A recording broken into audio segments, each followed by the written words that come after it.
వచ్చిన అమ్మగారు స్తోత్రం. చివరికి ప్రార్థన చేస్తున్నాం అమ్మగారు. దేవుడు మమ్మల్ని అందరికీ విద్య ఆశీర్వదించి ఈ ఆదివారం దేవుడి సన్నిధిలో కూడి రావడానికి దేవుడు మంచి అవకాశం ఇచ్చిన కాబట్టి ఈ సంవత్సరం మొదటి ఆదివారం. కొందరికి అది తెలియదు ఇది ఏది ఆదివారం.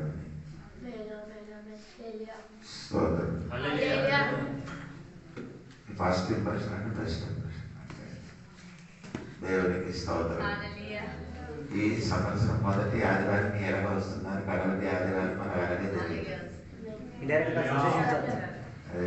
కొందరికి అర్థం అవ్వలేదు. దేవునికి స్తోత్రం.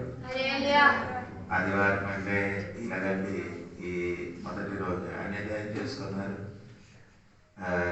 మొదటి రోజు ఏదైనా మొదటి రోజు నా సంవత్సరం మొదటి రోజు అనేది పాటిస్తున్నాం. మనకు పాటించలేదు కానీ మొదటి ఆదివారం అంటే అది గుర్తుంది. మనం ఈ పాట పాడినప్పుడు అత్తగారి వల్ల ఉండకూడదు. అత్తగారి వల్ల అంటే అర్థమైందా?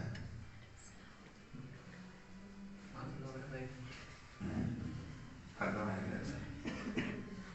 అర్థమైన అర్థమైంది చాలు. అందుకే పాట పాడకండి. కొందరు మాత్రం కాదు, అందరి పాడాలి. అది ఫాస్ట్ పాడాలి.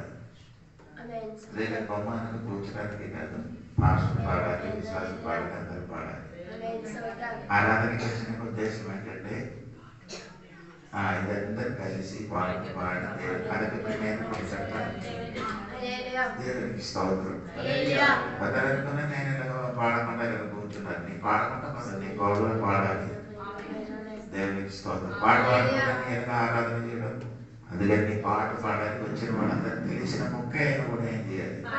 పడుతుందకి పాటకు తెలియదు. దేవునికి స్తోత్రం. సహోదరు అంటే సహోదరులు అందరూ పాట నేర్చుకో. ఒక పాట స్టార్ట్ చేస్తే మళ్ళీ ఆ పాట కాకుండా పాడడానికి నేర్చుకో. కొందరికి అది ఇప్పుడు కూడా తెలియదు. పోరండి నా పాస్టర్ మిమ్మల్ని తెచ్చేసి వాళ్ళు సరిగా యోహాను సువార్త 12వ అధ్యాయము 1 నుండి 3 వరకు. యోహాను సువార్త కాబట్టి 12వ అధ్యాయం 1 నుండి 3 వరకు. కాబట్టి యేసు తాను మృతులలో నుండి లేపిన లాజరు ఉన్న బేతనీయకు పస్కా పండుగకు 6 దినముల ముందుగా వచ్చెను. అక్కడ వారు ఆయనకు విందు చేసిరి. మార్త ఉపచారము చేసెను. లాజరు ఆయనతో కూడా భోజనము కూర్చున్న వారిలో ఒకడు.